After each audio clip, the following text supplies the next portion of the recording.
Hello and welcome back to Writing Bits, where I give you a behind the scenes peek at writing my book. Today I'm going to talk a little bit about one of the frustrations about writing my book, imposter syndrome. I believe that we've all, in all walks of life, have had imposter syndrome to some degree, whether it be during a job interview, teaching at any level, any subject, explaining anything to anybody. Somewhere in our brains, someone very rude says, "And who do you think you are to bestow this information? You are only Christine, no one special." Well, I'm not trying to be a brain surgeon, but I am an expert of my own imagination, as we each are. Besides, most people relate more to vulnerability rather than expertise. More people can relate easier to Princess Diana rather than Mother Teresa, because Princess Diana had relatable human flaws and her ups and downs, like we each do. My personal imposter syndrome came from, who do I think I am to have the knowledge to write a book? And my imposter syndrome comes from, I've never felt smart in life. I have always been more artistic.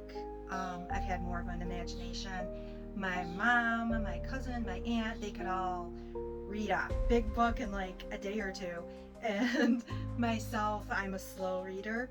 So I've just never compared to that. So that's where my imposter syndrome comes from. I do have 2 associate degrees in business. I graduated from Dorsey Business School 4.0 with the word processing secretary program, and I've had several great jobs in that field. But we aren't what we do for work.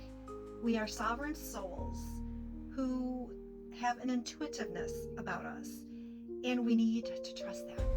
When I did finally sit down to type in the computer my handwritten notes for my book, I thought, this is my soul work, my calling.